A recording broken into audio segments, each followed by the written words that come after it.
Hello friends, welcome back to the Craft Castle. I am so excited about this tutorial today because this has been something that I've been wanting to get to for a long time. Christmas is coming up and these also make very good Father's Day gifts, Mother's Day gifts, you name it. This is the perfect gift, but I'm going to show you how we're going to take a recipe and turn them into the perfect gift ever. Now these ones right here are laser engraved. There will be a different tutorial to show you how to do the laser engraving, but today I'm going to show you how to take our handwritten recipes and put them on all wooden boards using sublimation. That's right, you heard it, sublimation. So you don't have to have a nifty laser cutter to make these gifts. Here is a recipe board that I have already done. This is obviously not a handwritten one, but it's a same board as these ones, and I use sublimation for this. How freaking cool is this? Using just a regular basic sublimation print. So the cool thing about this is I'm going to show you that you can take this and put this on here with a free app on your phone. I love being able to craft for cheap, and this is going to be the tutorial for you. I'm going to take the app and use the phone. Now, before we get into that, let me just tell you though, if your recipe is very corroded, hard to read, or if there's lines and you want to get rid of the lines, then what you're going to want to do is trace a recipe onto a plain white sheet of paper. This is my handwritten recipe. All you want to do is just take another plain white sheet of paper and trace over the top of it. If you find that this is hard to read, or your original recipe is too hard to read, what I would suggest is downloading a light app on your phone or iPad. Or if you have one of these at home, use this. All you do is just turn it on, and we can use different brightness settings. I do think that the brighter your pad is, the easier it is to read. And then all you do is put this like this, and you can trace over the top of it. So it still keeps the original handwriting of what you had for your original recipe, but just gives it a cleaner, nice looking finish. So you'll have a better picture for your recipe board. Now, I do have to say, in all the years that I've been making handwritten recipe boards, I mean, these were not great copies.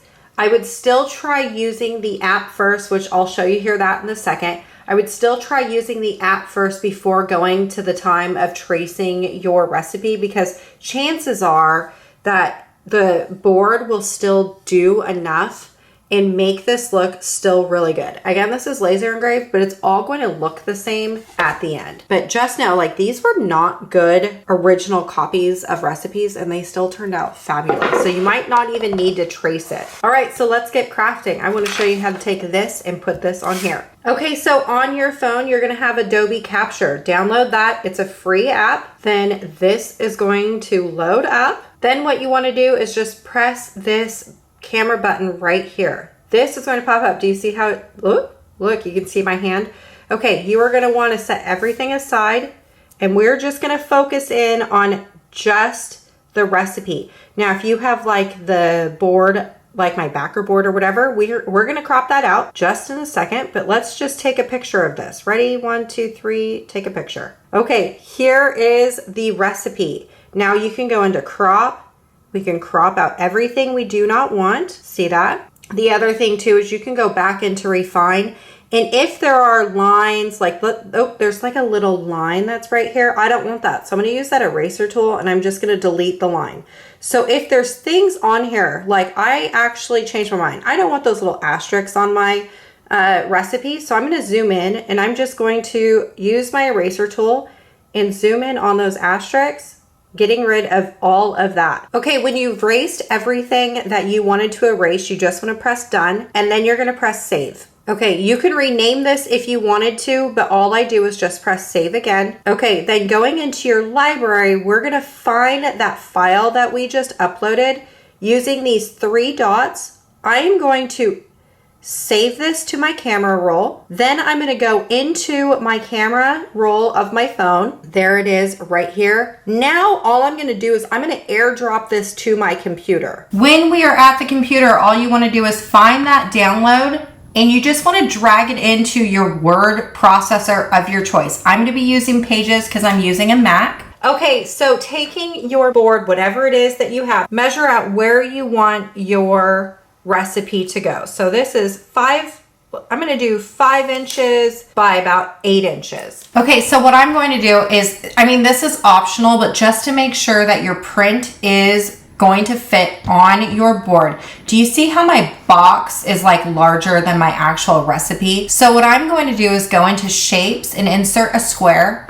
And remember what I said, I want my width to be 5 inches and the height to be 8 inches. Okay, I'm gonna do stay on page, and let's go to style, and let's just change this to a lighter color. We're gonna go back to arrange, and I'm gonna move it to the back. Okay, so now this recipe right here, do you see how now it should fit in the width of my box?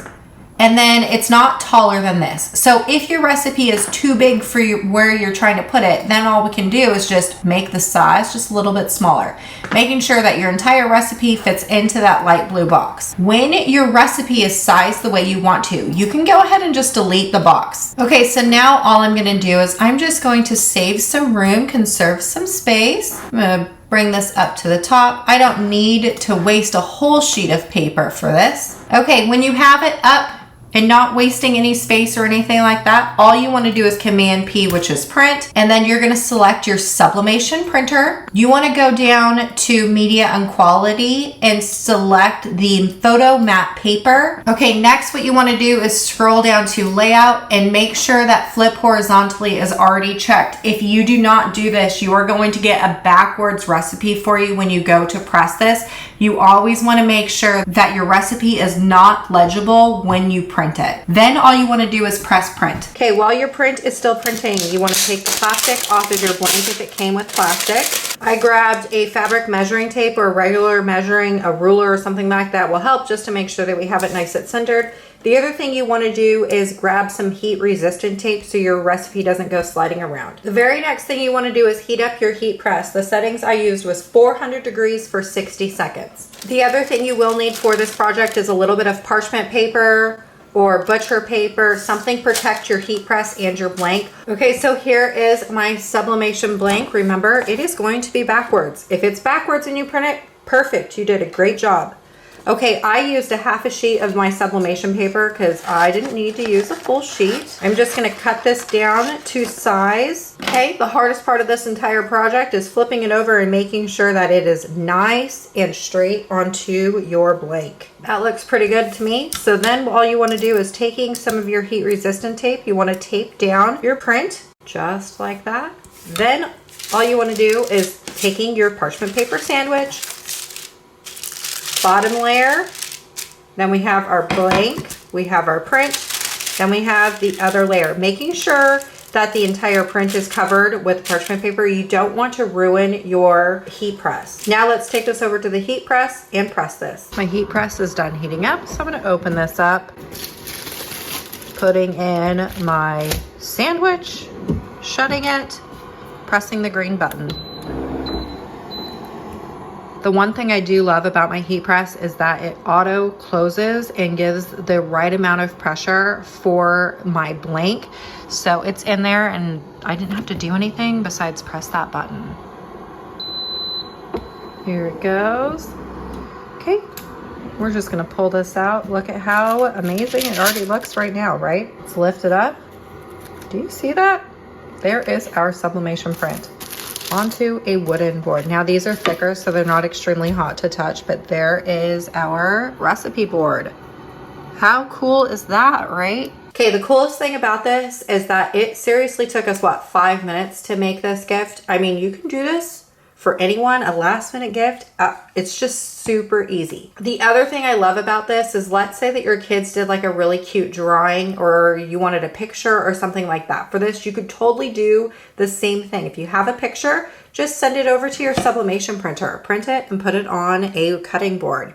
How stinking cool. I actually use these cutting boards as decorations in my dining room. I have like a whole recipe board wall, so best believe this is gonna be on my dining room wall, but super easy, super quick, a 5-minute craft, and now you can make a ton of gifts. So which one do you prefer? Do you prefer the laser engraved ones or the Sublimation ones? Let me know what you think. All right, y'all. I sure hope I inspired you to create, and I will see you later.